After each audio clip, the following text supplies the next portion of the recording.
Olá, estamos começando mais um episódio do podcast HUEL com você. Eu sou Ana Luísa e o tema de hoje é gestão estratégica em tempos de crise.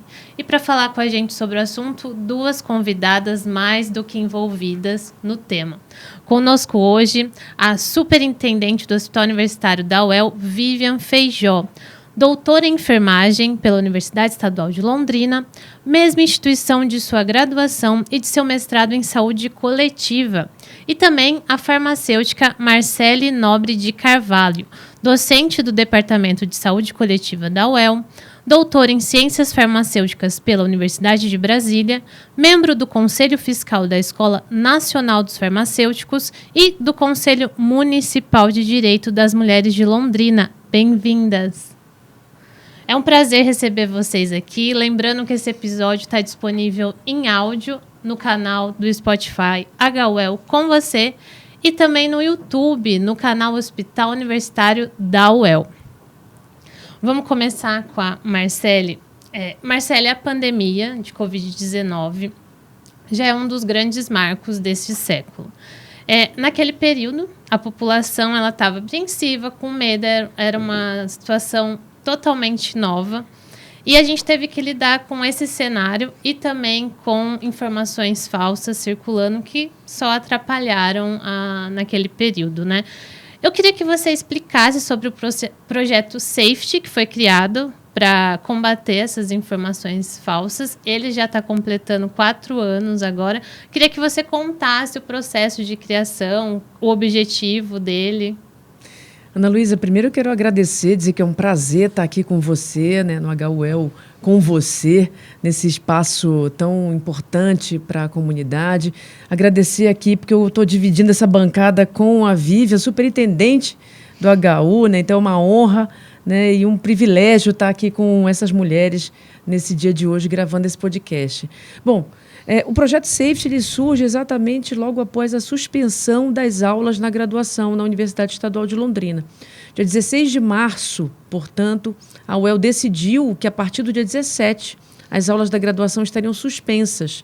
E aí, diante daquele cenário com jornada de liga para acontecer, aula para ministrar, toda a nossa organização sendo realizada naquele momento para o retorno das nossas atividades, a gente imaginava que a pandemia ia se aproximar, né? Porque a gente já estava vendo na televisão as imagens de Wuhan, as imagens ali também, né? Em parte no comecinho da pandemia ali na Europa, mas a gente não espera, né? Embora a gente saiba que está se aproximando, a gente não espera que vai chegar, que vai acontecer. E na mesma hora a gente olhou para o cenário que tinha e disse, bom, parados nós não vamos ficar, porque a universidade não vai ficar parada. A gente sabia que a universidade não ia parar. Mas na graduação a gente não ia ter aula. O que a gente ia fazer com os alunos dos cursos da área da saúde, né, que estavam diretamente impactados ali, envolvidos, né? Alunos de primeiro ano, segundo ano dos cursos de medicina, farmácia, enfermagem, nutrição, fisioterapia, odontologia, enfim. O que fazer? A gente tem uma vinculação com a residência multiprofissional de saúde da família, que também estava perdida, que atua diretamente na atenção primária, que estava lá tendo que mudar normas de paramentação. Imagina, quem está na atenção básica, a Vivian sabe muito bem disso, né? Quem está na atenção básica não está preocupado nesse primeiro momento com o jaleco, com a paramentação ou de paramentação, porque a gente, em tese, está atuando num ambiente de baixo contágio, de baixo risco. Era o que a gente achava até então, né? Pois bem, muitas dúvidas surgiram nas residências de modo geral, especialmente ali na atenção básica, porque muita informação desencontrada, a gente tinha pouca informação oficial. Basicamente, nossas informações vinham do Reino Unido naquele momento, que era o país que estava acompanhando a pandemia na primeira hora, quer dizer, na segunda hora, porque na primeira era a China, né? Mas na segunda hora era o Reino Unido publicando protocolos, né, e fazendo orientações das mais variadas. A OMS tentando ali também reunir informações baseadas em evidência para nos orientar, assim como os governos locais. Imediatamente eu reuni estudantes de graduação que estavam vinculados a outros projetos comigo, estudantes de residência, lato sensu, e os estudantes também da pós-graduação de saúde coletiva, mestrado e doutorado. E a gente disse, bom, temos que fazer alguma coisa. O que nós vamos fazer? O que nós somos bons? nós somos bons em pesquisar. Né? A gente sabia que na pós-graduação estrita a gente sabia como escolher evidência, como analisar as evidências, como fazer pesquisa. No que nós somos bons na Lato, né? Na residência multiprofissional?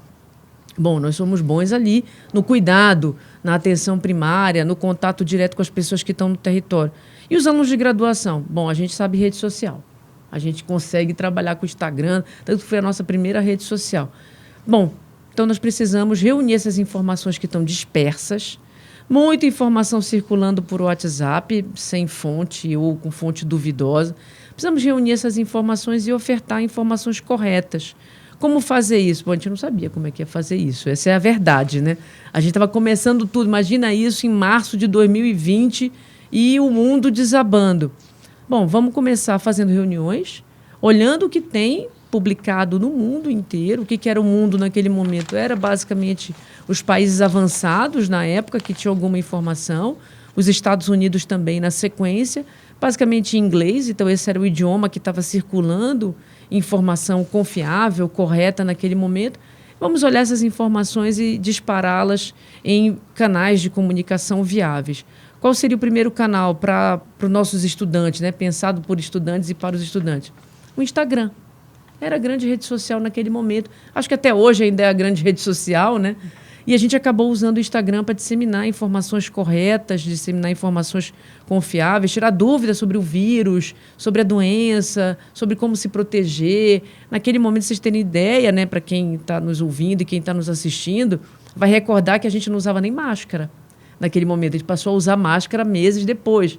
E máscara de tecido, depois que a gente passou a usar máscara cirúrgica, PFF2, e as recomendações passaram a dizer para a gente como a gente deveria se proteger e garantir a segurança. Mas no começo foi assim, uma professora chamando outras professoras, chamando estudantes, estudantes de graduação, estudantes da residência, estudantes da pós-graduação estrito, mestrado, doutorado, e pensando como é que a gente ia ofertar a informação correta no meio daquele turbilhão que depois a gente passou a conhecer o nome, né? Chamava infodemia. Depois a gente descobriu que chamava infodemia a oferta de informação como de forma epidêmica também e endêmica, né? Foi assim o começo. E gerou frutos, né? Ele foi premiado, né, no 6º Prêmio Nova Saúde Paraná e também teve congratulações da Câmara Municipal de Londrina. Agora, com o fim da emergência, né, ainda a gente está em pandemia, mas o fim da emergência sanitária, qual é o direcionamento do projeto? Então, o projeto está que nem a UEL na época do confinamento, não parou, né? Nós não paramos nem um minuto. A gente também não parou no projeto, a gente se renovou. O projeto ele tem uma plasticidade, eu posso chamar, né? Ele tem uma forma bem fluida de funcionar, porque a cada novo episódio da pandemia a gente entendeu que tinha que mudar o formato. Então, o projeto que tem um formato hoje não é o mesmo de março de 2020. Teve um momento do projeto que nós tivemos 80 membros vinculados ao projeto. Isso está registrado nos cadastros do projeto, né, no histórico do projeto. E hoje nós sempre trabalhamos por grupo de trabalho, então os alunos eles são abrigados em grupos que já mudaram o nome.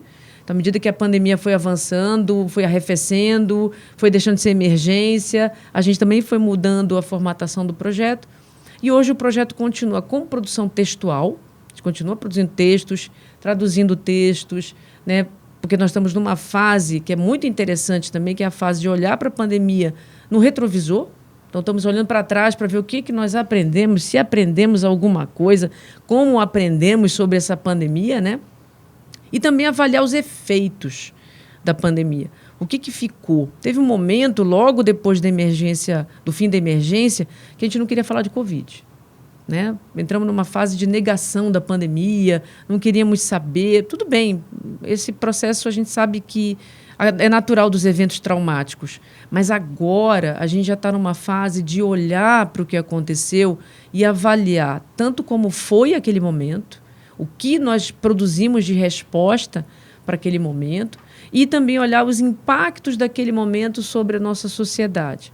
A gente já tem algumas análises em curso, inclusive o impacto do projeto sobre o próprio projeto, né? Sobre quem passou pelo projeto e sobre quem está no projeto.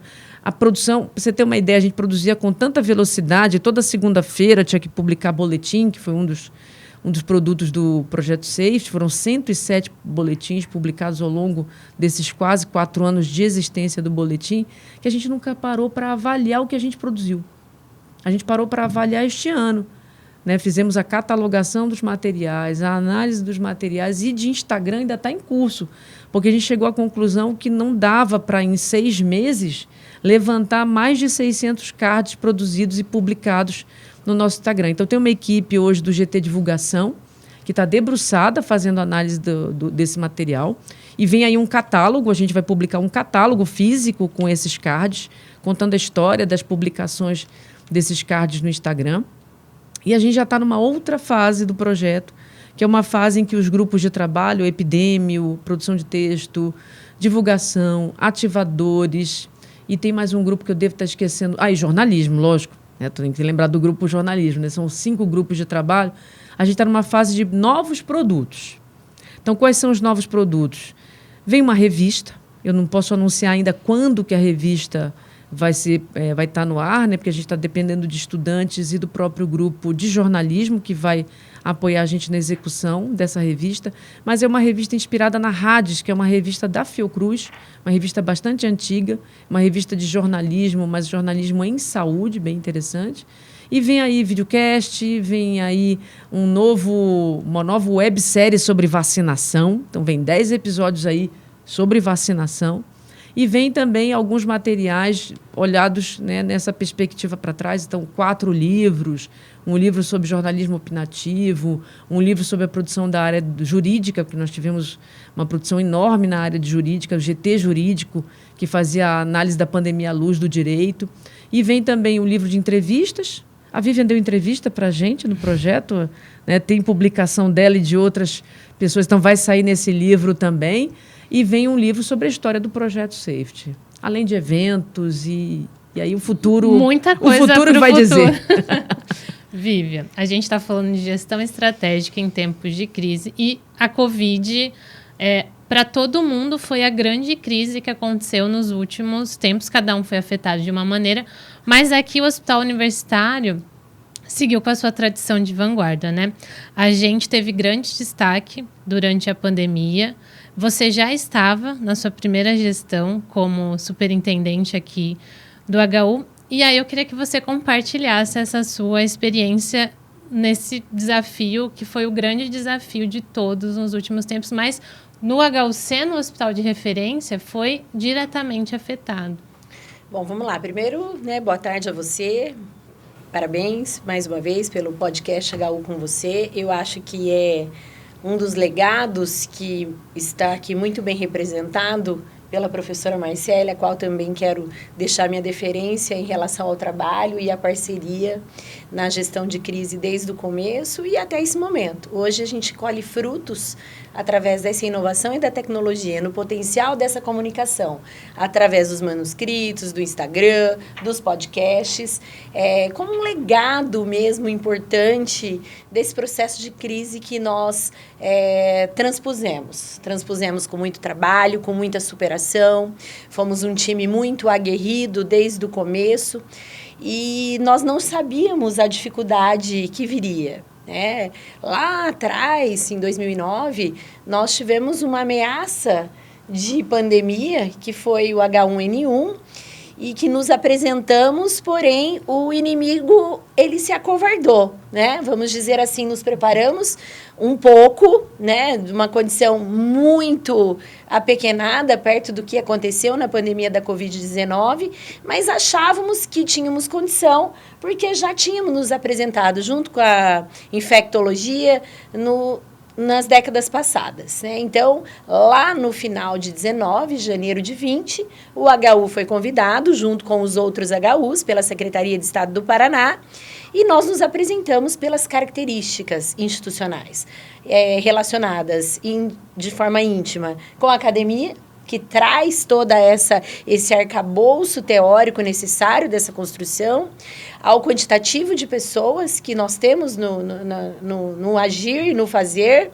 na capacidade técnica e expertise dos profissionais envolvidos e na robustez das práticas assistenciais, da complexidade, em especial do nosso HU, que é ofertado na rede de atenção em saúde.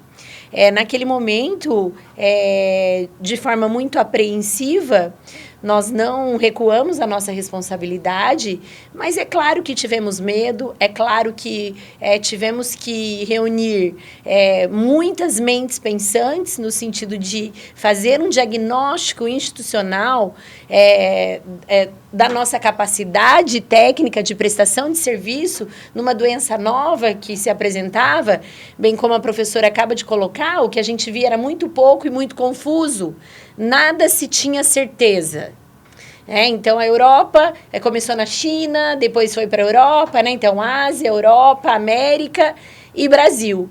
E aí, esse grande inimigo foi tomando corpo e força, os estudiosos se apresentando, os números mostram, né? Logo no primeiro ano, a gente teve uma mortalidade que se aproximou a 50%. Aí, lá no segundo ano para o terceiro, quando veio a vacina, mesmo através de toda essa fake news e desconhecimento do processo, a gente conseguiu reverter e aumentou para 73% a nossa capacidade de dar alta para os pacientes, o que no primeiro ano foi muito difícil. Mas eu acho que a gestão de crise, ela faz com que você coloque o problema sobre a mesa, né? Volte para si mesmo, para o potencial que você tem, tanto de gestão dos processos, bem como o delineamento do processo. Então, nós tivemos que quantificar a nossa capacidade técnica existente e possível de ampliação para que gradativamente nós pudéssemos aumentar a nossa oferta. E eu falo com muito orgulho disso, porque a gente foi um time muito organizado, pessoas assim excepcionais se apresentaram e a unidade de emergência foi uma unidade chave de recebimento desses pacientes e através dela nós triávamos esses pacientes para que a gente pudesse ascender aos leitos de terapia intensiva, que foram muito importantes na característica clínica desses pacientes, bem como as enfermarias. Entendendo que nós somos um hospital de alta complexidade, nós tínhamos que ter um arcabouço suficiente de paramentação para a nossa equipe, porque o cuidado e a proteção do colaborador e o cuidado com as suas famílias e aquelas pessoas que estavam aqui eram imprescindíveis, porque nós tínhamos que ter um time combatente, forte e presente. E nós também somos seres humanos que adoecemos e estavam cada vez mais suscetíveis a essa exposição viral. Afinal, nós estamos falando numa doença de rápida disseminação, né? E bem como também a Marcele disse, a atenção primária, ela não tinha condição de atender essa característica clínica desses pacientes. E naquele momento o vírus tinha uma multiplicação muito rápida, um comportamento agressivo e houve uma mudança, inclusive nas cepas, que quando a gente aprendeu a cuidar de a gente também teve que se adaptar, né, em outros comportamentos clínicos. E graças a Deus a ciência se apresentou. E muitas coisas nós fomos aprendendo, né? Então, do primeiro para o segundo ano, a gente já sabia que pronar era importante, que o corticoide tinha a hora certa para dar.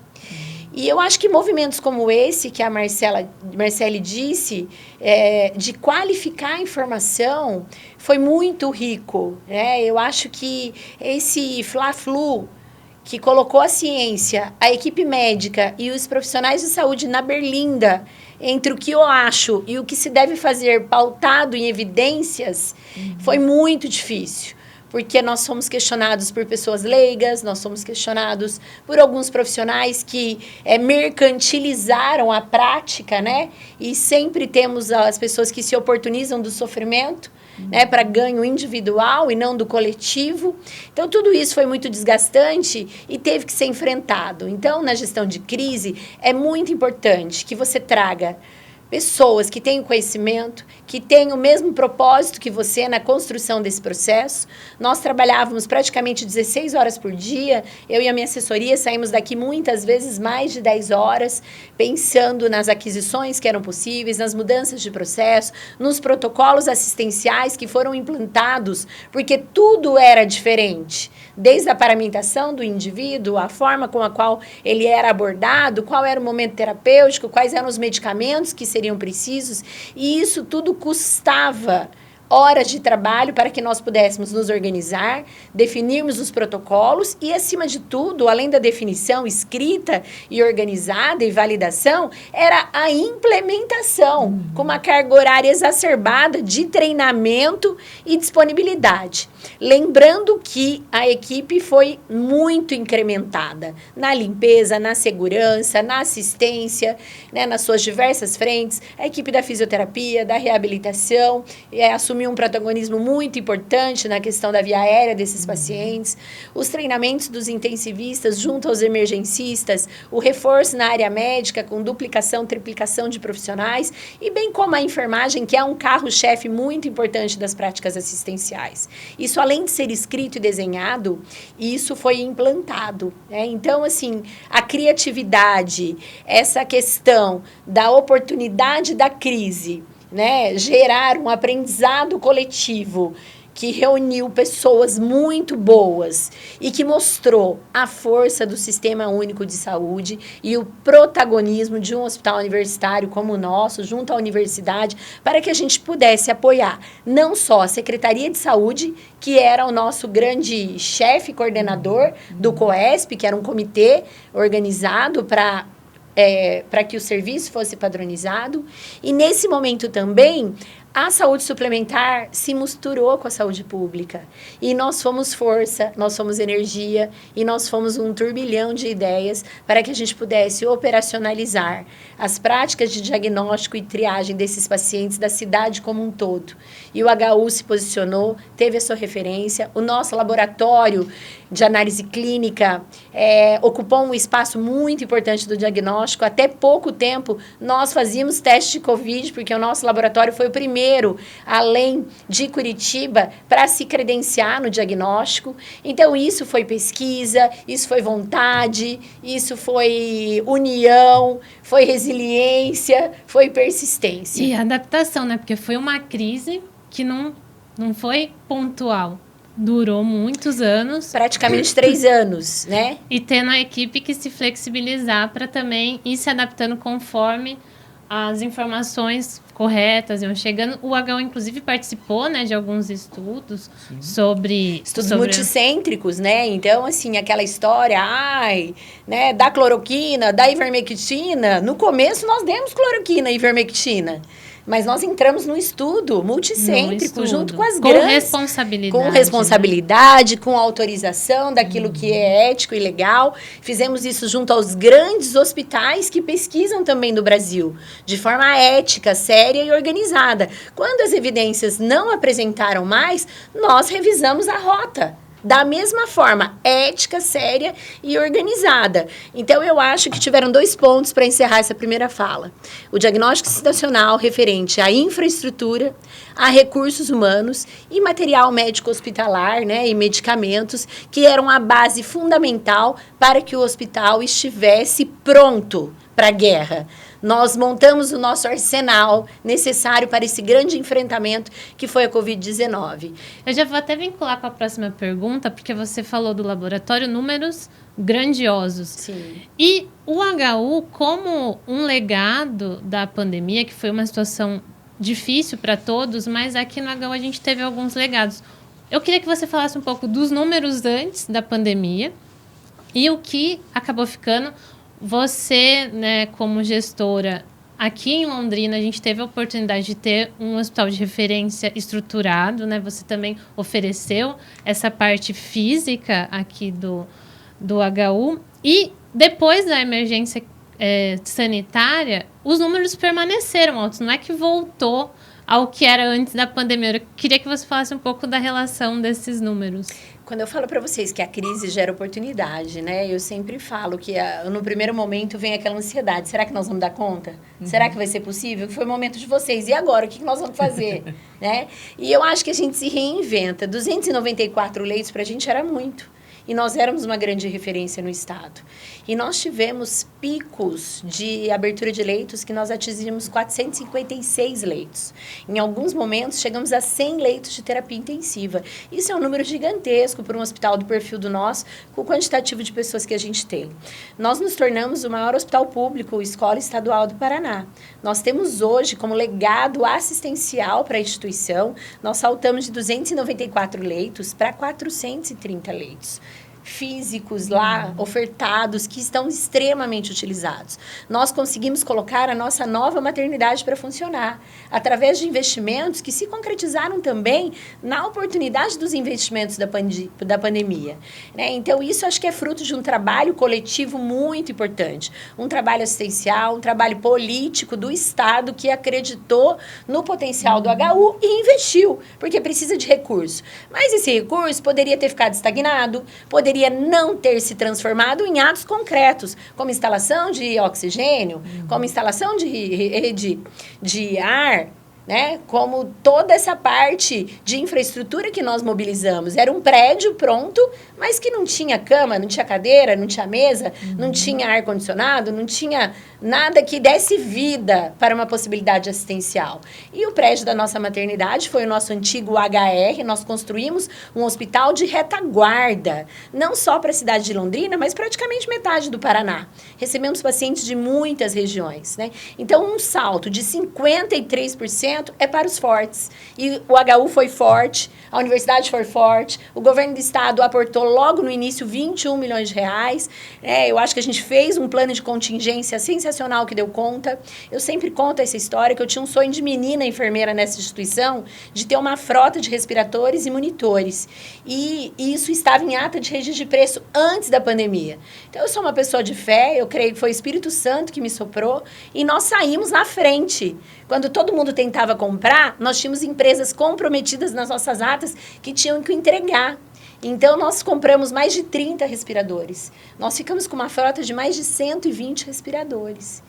E quero lembrar também que a sociedade civil organizada reconheceu o nosso potencial, abraçou o hospital universitário e que não só com o esforço do Estado, que investiu muito dinheiro na gente e que nós soubemos usar com eficiência e proteção ao erário, a sociedade civil reconheceu o potencial da universidade no seu grande prestador, que é o HU, como órgão suplementar, e abraçou através de campanhas, através de reconhecimento, através de parcerias, de cartas, de humanização, de pequenas doações, de cobertor a equipamentos de proteção. E aí a inovação veio, porque a indústria, assim como nós, também não estava preparada para atender toda a nossa demanda. E veio o Fabi, por exemplo, como um legado, que é um laboratório de impressão digital, que imprimia, sua primeira confecção era máscaras de face shield, que praticamente ninguém usava. E ele veio, começou de forma pequena e hoje é um grande, né, espaço de inovação e de pesquisa e desenvolvimento que o HU abraçou para que a gente possa dar continuidade e entregar sempre mais, tanto para a comunidade interna quanto para os pacientes que nos procuram, através da pesquisa, do ensino e da extensão, que é a assistência à necessidade da população. Então, está aí o legado é uma rede ampliada, é uma equipe forte que sobreviveu com muito orgulho e com muita honra. O HU hoje tem portas abertas e reconhecimento aonde ele vai. Eu disse ontem, né? Tudo que a gente se propõe a fazer, a gente precisa de alguém que inspira você, alguém que fala, você é capaz. Então, alguém olhou para o HU e falou, olha, precisamos de você. Vai lá que vocês dão conta. E a gente foi e acho que a gente deu conta e o hospital cresceu demais. Não vamos dizer que não tivemos dificuldades, foi muita superação. Mas eu acho que o saldo é muito positivo para a população e para os próprios colaboradores. Tivemos ganhos internos significativos em todos os indicadores. E em todas as especialidades também, não fugindo do Covid, né? O Sim. legado agora é para todas as especialidades aqui do HU. Claro. Posso complementar? Tem uma fala da Vivian que é muito interessante, porque eu, como conselheira municipal de Direito das Mulheres, e a Vivian sabe disso, né? A gente brigou 20 anos, né, pela maternidade, por esse Sim. prédio da maternidade. Na hora que o prédio, não os equipamentos, não, como a Vivian mencionou, estava o prédio pronto. Sim. Na hora que o prédio está pronto, a pandemia surge, né? Estoura a pandemia. Na hora que a gente ia receber a nossa maternidade a alto risco, vem a pandemia. Atropela. E aí eu já fui até questionada algumas vezes, não só como conselheira, mas como projeto safety, se a decisão de transformar aquele prédio em um hospital de retaguarda foi acertada. Bom, eu não tenho condições de responder isso, porque não fui eu que tomei a decisão, claro.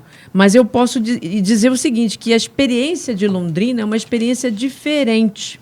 Enquanto os outros municípios e os outros estados estavam construindo hospitais de campanha, né, inclusive alguns superfaturados, bom, isso eu não vou mencionar porque está aí, né, nos jornais de circulação, está aí na internet.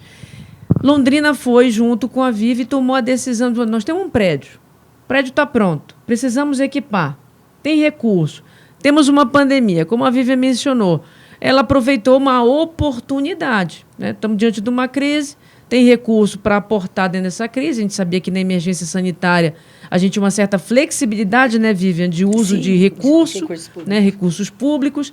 E aí, portanto, o hospital passou a ser equipado, passou a ter, né, mobiliário, passou a ter uma equipe trabalhando lá dentro. E a Vivian, eu sou testemunha disso, cumpriu a promessa que fez lá atrás para o Conselho de Direito das Mulheres. Tivemos em reunião aqui, inclusive, quando a emergência estava no finalzinho, já estava arrefecendo, e depois foi declarado seu fim. Não, na hora que o hospital de retaguarda não for mais útil para o atendimento às pessoas com Covid-19, esse hospital é devolvido para a maternidade, é devolvido para aquilo que ele teve seu destino. E assim foi. E assim foi, né, Vivi? Então, nós não optamos por construir uma estrutura, não optamos por ter um hospital de campanha, o que seria extremamente caro, a gente sabe disso. E o atendimento para o paciente totalmente diferenciado do que e aqui fazendo parte da estrutura, né, do hospital universitário, né? Com o certeza. Que olhando no retrovisor, como eu falei, a gente está olhando agora para trás, né, no que aconteceu, e na hora a gente não tinha, talvez, esses elementos todos para tomar a decisão. O que a gente tinha era um prédio, tinha uma necessidade, tinha um recurso, e a Vívia, junto com a prefeitura e com o governo do estado, tomaram uma decisão. Poderia ter sido uma decisão não acertada, o futuro ia dizer para a gente o que seria o resultado dessa decisão. O resultado foi a gente ter instalado a Vívia. A gente não, porque eu não participei, a Vívia e a sua equipe, o Hospital Universitário, instalaram UTIs no prédio, né? Tiveram uma equipe de ponta atuando e monitorando essas UTIs. A gente chegou a visitar algumas que estavam ainda em funcionamento, né? Então, foi a possibilidade de ofertar atendimento de qualidade para essa população no momento de sofrimento, né, Vivian? Essa sua percepção, ela é real, né? Como nós havíamos assumido o compromisso desse protagonismo, nós fomos convidados para uma visita técnica num espaço, que era o centro de eventos. A minha assessora que está aqui estava comigo, e nós fomos fazer essa visita onde seria instalado o hospital de campanha. E eu sou enfermeira por formação, além de gestora, e isso gritou em mim, porque era uma condição muito desumana que nós prestaríamos de cuidado, e vendo toda aquela questão de complexidade dos pacientes que poderiam vir. Desde a questão da paramentação, da área limpa, a área suja, da possibilidade até de chegar ao número de óbitos importantes, onde em alguns momentos, pasmem vocês, as pessoas questionavam carro de frigorífico, adaptados. E aquilo nos causou um incômodo, uma inquietação muito grande. Nós dormimos uma noite e eu disse, nesta condição, o HU não vai trabalhar, porque precisava do nosso time, né? E nós tínhamos a ampliação do PS e a maternidade erguidos. E havia a possibilidade da gente ofertar, e de fato nós colocamos isso no COEF, ofertamos para o governo do estado e fizemos uma solicitação de 21 milhões, a qual daí num coletivo de pessoas foi validado. Então esse foi o movimento, nós pedimos 3 meses de preparo, porque a obra estava para ser entregue, eram coisas assim que necessitavam de uma envergadura, né, da arquitetura, da engenharia. Como eu disse, o oxigênio tinha que chegar lá e era uma coisa muito importante para funcionar. E foi possível, né? Então, eu ouso dizer, olhando no retrovisor, que nós somos visionários de uma grande oportunidade de ampliação para a rede pública de saúde do Estado. E quero dizer a vocês, o hospital universitário está pequeno. A pandemia trouxe problemas assistenciais importantes. A nossa demanda cresceu 35%. Né? A crise econômica se apresentou no pós-pandemia. E nós temos tanto a crise econômica quanto a demanda reprimida dos eletivos, das doenças crônicas que não foram devidamente acompanhadas. E isso tudo emergiu aonde? Na porta do pronto-socorro, nas filas represadas de forma significativa. Então, o hospital está pequeno. Nós temos que crescer ainda mais e nós temos potencial para isso, né? Não espero que venha uma outra pandemia, mas eu espero que nós tenhamos força para continuar avançando. Embora a ciência indique que os ciclos epidêmicos eles vão ser mais curtos, né? Ou seja, outras pandemias virão. Aproveitando, Marcele, eu queria que você falasse sobre operacionalmente, quais foram os maiores desafios? Você contou um pouquinho do que o projeto vai trazer de futuro, mas eu queria que você falasse se vai manter a mesma linha editorial, vocês pensam em falar sobre outras doenças, inclusive seguindo a sua fala agora, né, que a ciência fala que talvez venham, sim, se apresentem outras doenças que a gente vai precisar lidar. Eu queria que você falasse sobre essa questão. Eu vou aproveitar e falar dos desafios, né? Acho que pegando um pouco o que a Vivian vai falando e eu vou lembrando também do que foi acontecendo, porque a história vai passando, né? O tempo vai passando, a gente vai guardando as coisas na gaveta, né? Não, e super importante fazer isso que vocês estão fazendo, de olhar no retrovisor com calma, porque na hora lá que a roda tá girando, você só tem que Você só consegue tomar decisões rápidas, e decisões rápidas para um curto espaço de tempo. Você não consegue... A Vivian falou da decisão visionária, mas eu imagino que não foi tão planejado assim. Daqui a 5 anos nós vamos estar assim, né? Havia uma possibilidade, sim. Eu tenho um prédio, eu tenho uma estrutura, eu vou ter equipamento, eu vou ter gente, isso vai ser muito legal, né? Mas eu não sei como eu vou estar daqui a 5 anos, né? Com esse prédio, com essa estrutura. Existe um planejamento, existe uma expectativa, mas pode ser que as coisas não aconteçam. No safety não foi diferente, né? Acho que o maior desafio que a gente teve, porque todo ano a gente ia achar que o safety ia acabar. Isso é concreto. Até porque... que não acaba nunca mais. Acho que ele veio para ficar. A gente tinha uma expectativa, o ano 1 da pandemia, disse, bom, baseado no H1N1, né, que foi a grande referência para todo mundo. Não, à medida que tiver vacina, no momento que tiver vacina, a gente vai encontrar o arrefecimento de casos, o controle da epidemia, né? E aí o safety deixa de ter sentido. E não foi, a Vivian lembrou isso muito bem, não foi o que a gente viu acontecer na pandemia da Covid-19. Então, a gente tem um ano 1 sem vacina, um ano 1 terrível, um ano, né, de aprendizado, de descoberta, a ciência tentando entender o que estava acontecendo, os trabalhadores de saúde também, no meio disso os governos, enfim.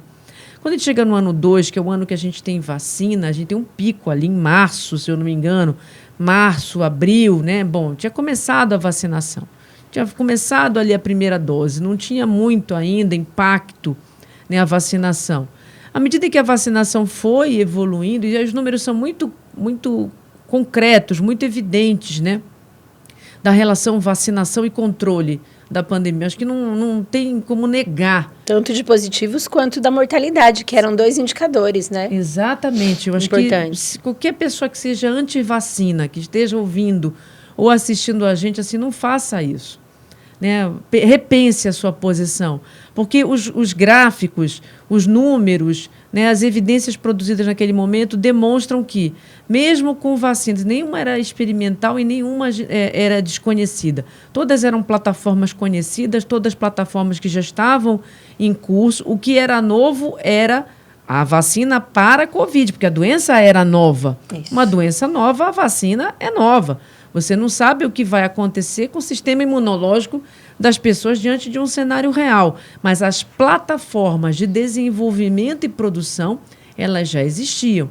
E os números são muito concretos. À medida em que a gente fez o ciclo completo de vacina, terceira dose, que é 2 doses mais a dose de reforço, a gente começou a ver o controle completo da pandemia.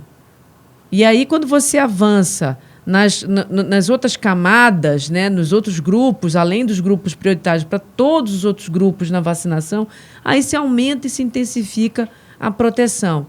Por que eu estou fazendo um paralelo com o Safety? Porque a gente foi acompanhando momento a momento da pandemia. O projeto foi se reinventando a cada novo momento. No momento que chegou a vacina, disse, opa, chegou a vacina, então... E a cada fake news, vocês tinham a necessidade de publicar algo que realmente trouxesse uma informação qualificada. No começo, Vivi, a fake news era o vírus, né? Porque não tinha vacina, então a gente estava vendo fake news do vírus. O vírus era um vírus, né, criado no laboratório, porque escapou de um laboratório, porque era uma arma biológica, né? A China produziu arma biológica, enfim. Quando chega a vacina, aí as fake news começam a ser... vacina. E fake news também em relação ao tratamento, né? Naquele primeiro momento. E aí vem tudo junto. Tem fake news até de uso de máscara, né, minha gente? Que era uma coisa tão boba, né?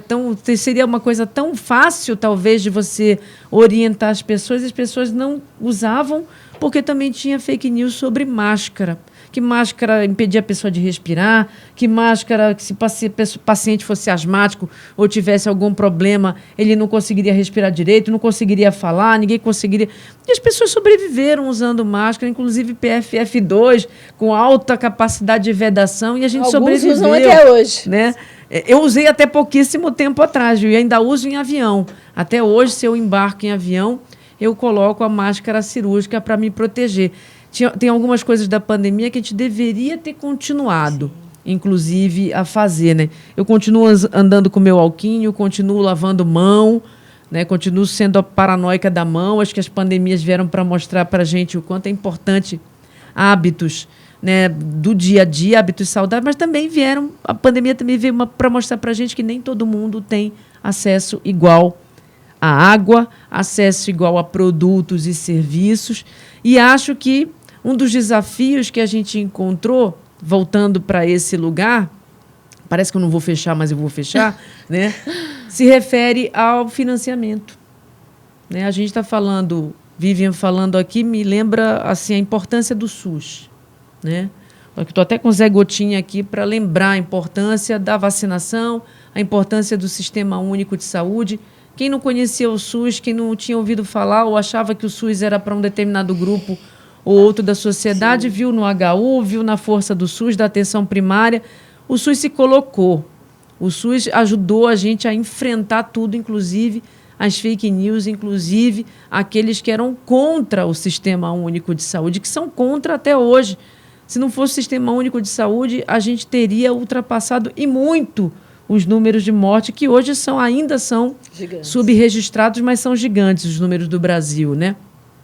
Mas se não fosse o SUS, teria sido muito pior o nosso cenário. Bom, estamos aqui com um hospital, que é um hospital 100% SUS, para mostrar isso, para falar sobre isso.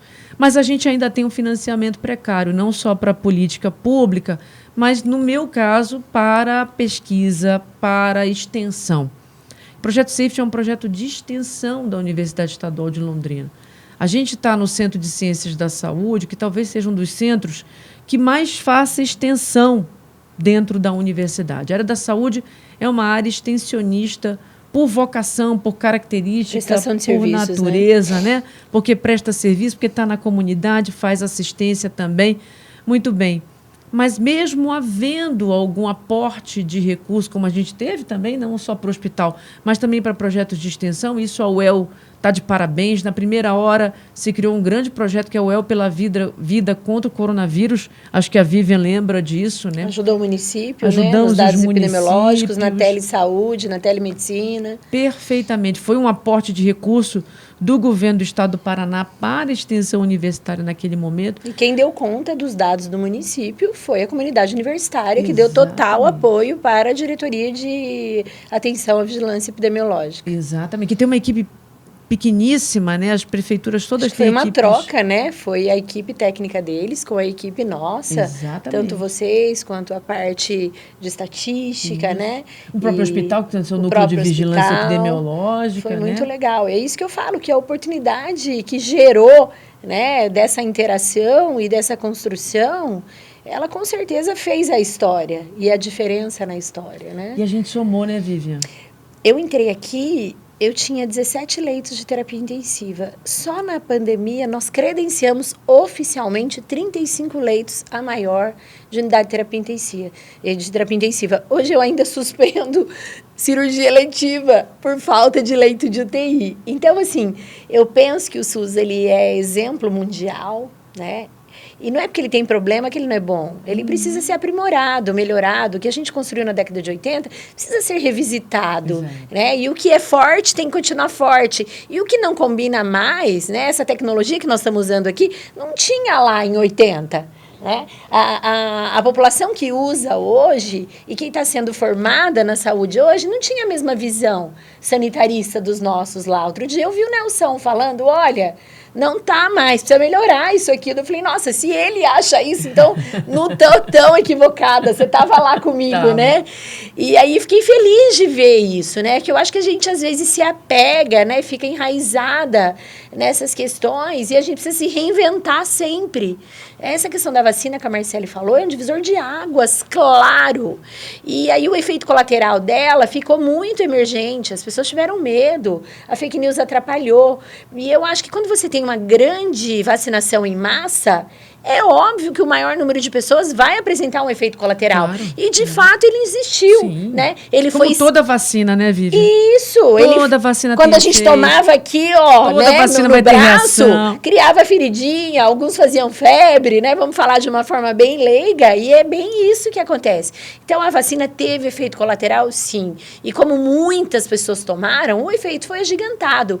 E a vacina, assim como qualquer técnica, ela também já foi aprimorada. Sim. Ela também já foi reinventada, né? Os estudos existiam, as plataformas hoje são rápidas, então o que descobre lá fora do Brasil, imediatamente, em segundos, através da internet, chega aqui.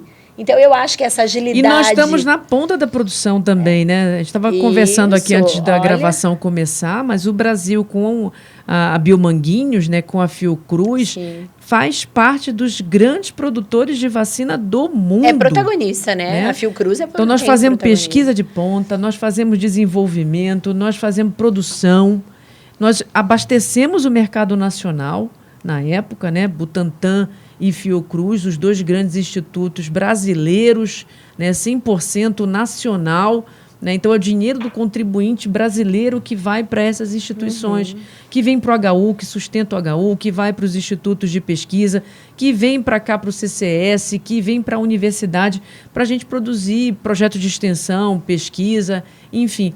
E a Vivi falou uma coisa que para mim é fantástica. Entre muitos desafios e legados, né? Porque tem hora que a gente não sabe se é desafio, se é legado. A gente ainda também está nesse momento de identificar as coisas, né? Mas o desafio foi somar. Né? Era um desafio somar com as áreas diferentes, né? Trazer a sua experiência, a sua expertise para a roda e dizer assim, como é que eu... Porque realmente estava todo mundo interessado, todo mundo não, estou exagerando, mas tinha um grande contingente de pessoas, de profissionais de saúde, de professores, essa universidade muito envolvida na resolução do problema. A gente tinha um problema e a gente queria resolver o problema.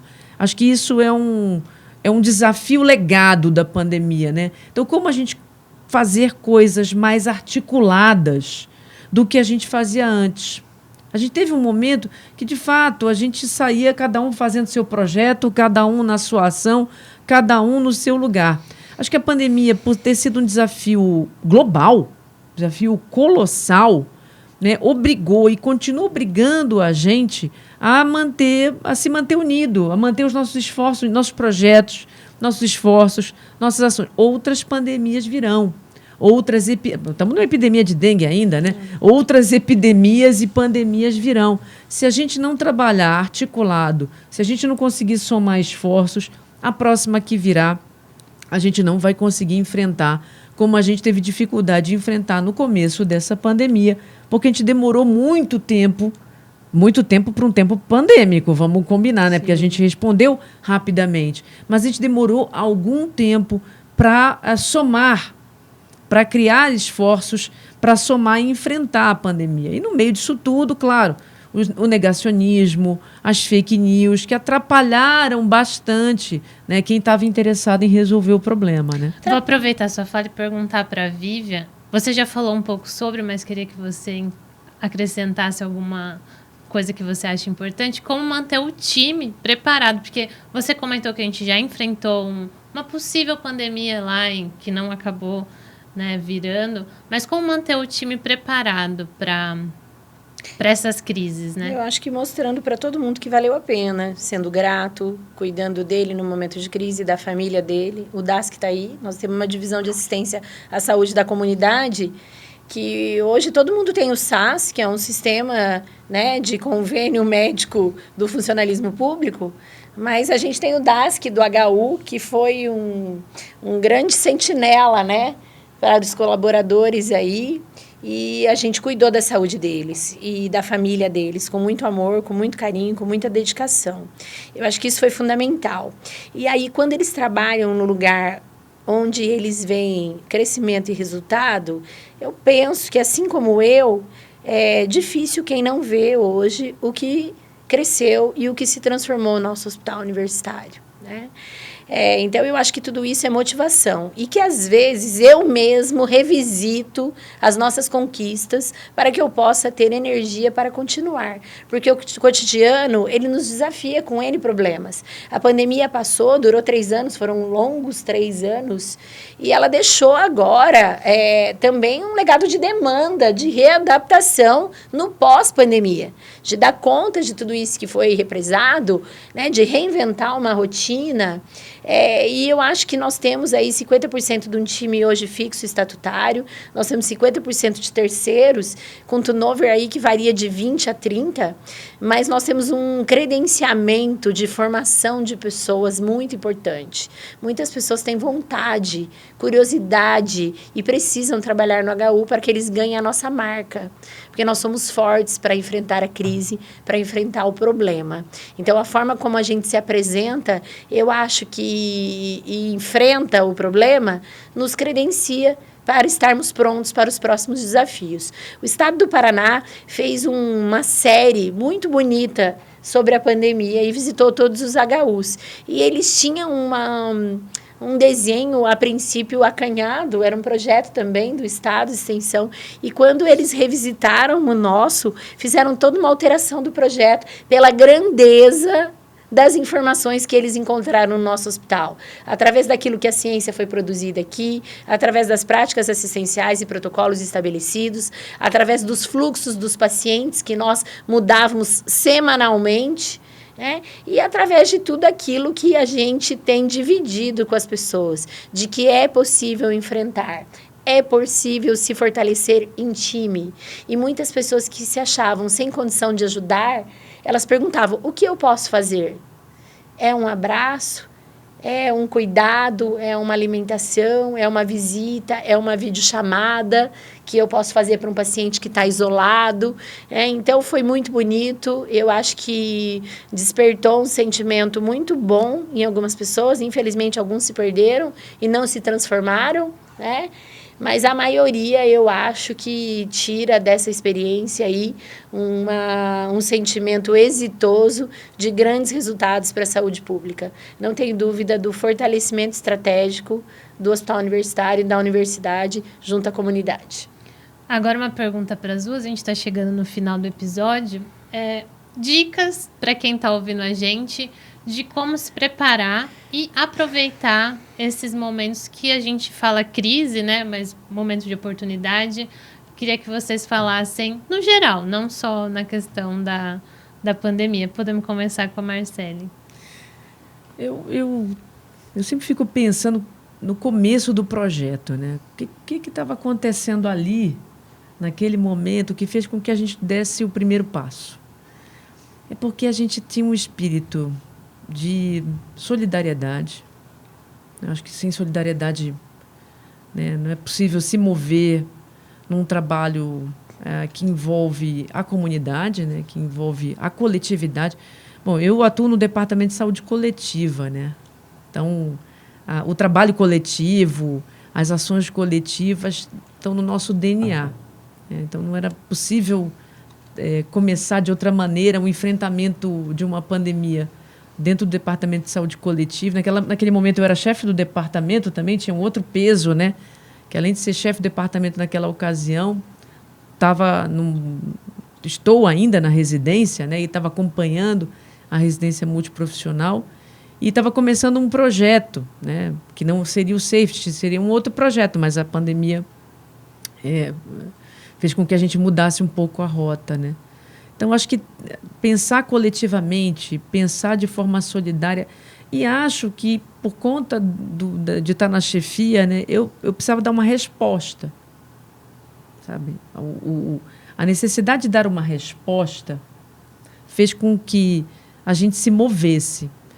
Enfrentar os desafios, enfrentar as crises, acho que precisa que a gente esteja alerta. Então, quando eu olho para o começo do projeto e olho para aquele momento em que a gente acompanhava a pandemia pelos noticiários, eu acho que o espírito era esse, a gente estava alerta. Né? Então, tá alerta, né? Porque vem da palavra attention, né? Que é estar atenta. Né? E atenta e attention, diferentemente de... Né? Na língua portuguesa, atenção é cuidado, né? Eu sempre digo isso para os meus alunos, diferentemente do inglês, que care é cuidado e attention é atenção, né? Na língua portuguesa, eu acho tão sábio o nosso idioma, porque atenção é igual a cuidado. E cuidar é estar atento, né? É estar atenta. E acho que o espírito era esse naquele momento. Bom, tem uma pandemia, algo que, né, vai precisar da nossa ação, a gente tem que sair da imobilidade. É preciso estar atenta ao que está acontecendo, porque exigia que a gente tivesse realmente 24 horas. Né? Eu ia mencionar aqui uma emissora de TV que tem o canal que fica 24 horas falando sobre notícia, mas não vou fazer essa propaganda gratuita. Mas era exatamente o que a gente estava vivendo naquele momento. Eram 24 horas acompanhando notícias sobre a pandemia, ou seja, o nível de alerta máximo. E isso talvez... Bom, eu tenho lá um problema em relação a isso, que é o que ficou desses 3 anos e 24 horas de alerta máximo, né? Isso, obviamente, repercutiu na minha saúde física e mental. Mas, para enfrentar as crises, eu acho que a gente tem que ter o espírito de solidariedade e empatia, né? A gente tem que estar atento, alerta, nesse atenção e alerta do português mesmo, né? Que tem um significado de cuidado, porque você não cuida do outro e também não cuida de si se não estiver atenta ou atento, se não estiver alerta, né? E eu acho que, na sequência, é fazer com que o medo não nos paralise, porque o medo pode paralisar, né? O medo pode fazer com que a gente entre na imobilidade. Mas eu acho que, diante do desconhecido, que era aquele momento, né? A gente estava entrando numa nuvem, numa névoa, que a gente não sabia onde ia dar, a gente pegou e transformou o medo em ação. Sabe? Eu estava com medo, estava com muito medo naquele momento. Todo mundo tinha muito medo. Acho que algumas pessoas tinham mais informação e talvez tinham menos medo, mas quem tinha menos informação ou ouvia muita fake news, eu acho que estava morrendo de medo. Essa é a impressão que eu tenho, né? E eu, e a equipe toda lá, diante do medo, porque estava todo mundo se olhando. Eu lembro da primeira reunião, todo mundo se olhando com o olhinho arregalado. Né? E o que fazer, né? O que nós vamos fazer? Eu acho que a vontade de fazer alguma coisa, de estar alerta e querer ser solidário foi o que fez com que o Projeto Safety entrasse em ação e tivesse aí há 4 anos, né? A gente continua atento, a gente continua querendo cuidar, a gente continua acompanhando, né, os eventos. A Covid ainda está aí, então a gente continua com a Covid, embora a gente talvez deva olhar outras doenças emergentes e reemergentes, esse deve ser o futuro do projeto, mas enquanto a Covid nos ameaçar e continua nos ameaçando, né, a gente continua atenta à Covid-19 no Projeto Safety. Vivian? Não, eu acho que assim, né? Primeiro dizer que eu tô tendo uma aula de saúde pública com a professora Marcele aqui, né? E muito importante dividir e reviver tudo isso com ela. E ela fala de atenção e eu falo de coragem. Porque quando você tem um desconhecido, a primeira coisa, como eu já disse, é o medo, né? E ontem também eu falei um pouco sobre isso, dessa questão da liderança. E a liderança está na gestão dos processos de crise, conforme você se apresenta e como você vai se preparar, né? Eu, como gestora pública que hoje sou, como enfermeira que planeja o cuidado, eu sempre brinco na gestão. Tome uma dose de chá. Que a primeira coisa é, busque o conhecimento, o C do chá. Quem são as pessoas que têm o conhecimento que pode me ajudar? Aonde tem um referencial importante para que a gente possa se programar, né? E aí você aceite aquilo que é o seu melhor de potencial e aquilo que seja a sua vulnerabilidade para você se cercar de pessoas que possam te ajudar nessa construção. Quem pode te ajudar a pensar da melhor forma? E a partir desse momento, quando você busca o conhecimento e as cabeças pensantes que vão estar perto de você para que você possa potencializar o seu projeto nessa construção, você vai para o H do chá, que é desenvolver essas habilidades, que é quando você já construiu e que você tem que treinar e capacitar as pessoas que vão estar ali com você nessa frente. Como eu disse, são guerreiros, combatentes, e no momento de crise é isso, a gente se paramenta e enfrenta, né? E para isso vem o A do chá, que é a atitude, que se você não tiver a atitude de enfrentar o problema e tomar as ações e decisões de forma racional e deliberativa, você não vai conseguir enfrentar e trazer os resultados. E hoje, o Hospital Universitário bate recorde de resultado. Lá, em 2020, nós tínhamos 13 mil internações, Marcele. Em 21, nós tivemos 15.400. Em 22, nós tivemos 18.618. Ou seja, nesse ano, nós vamos bater mais de 20 mil internações no Hospital Universitário. Nós batemos mais de 2 milhões de exames de análise clínica. Nós temos 200 mil consultas na média complexidade que o nosso ambulatório de especialidades faz. Então, é possível crescer, é possível ser maior e é possível ser desafiado. E desafiar as pessoas que estão perto de você a fazer aquilo que você acredita, não longe dos seus princípios, mas de uma forma diferente. Num momento diferente, num cenário diferente. E eu acho, sim, que nos tornarmos fortes hoje perante a comunidade, criarmos aí um selo muito positivo da marca do hospital, né? O próprio safety, quero dizer a Marcele, não sei o que você vai fazer, mas ele veio para ficar. Não sei qual é a versão que você vai dar, né? Problema na saúde é inesgotável, né? Essa questão da vacina pode ser, não é do Covid nesse momento, mas ela repercutiu no Plano Nacional de Imunização, que está posto, né? Pasmem, os nossos ouvintes, nós tivemos o primeiro caso de coqueluche na cidade de Londrina. Isso tudo, para mim, é muita repercussão de uma fake news atrapalhada, que veio sendo desconstruído um momento onde o Brasil foi referência mundial. Então, nós temos que tentar usar todas essas ferramentas que foram construídas, que reforçaram a saúde, que criaram canais de comunicação qualificados. Quero parabenizar e reconhecer essa ferramenta de comunicação qualificada que o seu departamento, né, alavancou junto desse processo. E dizer que ela é muito bem-vinda para a comunidade acadêmica e assistencial, e que a gente precisa dela para que a gente possa estar aí forte e combatente, batendo recordes importantes e mantendo, acima de tudo, a qualidade da assistência aos pacientes, que é o nosso foco de trabalho. Eu quero agradecer demais a presença de vocês. Foi uma honra aqui para a gente do podcast recebê-las hoje para falar de um tema super interessante. Muito obrigada.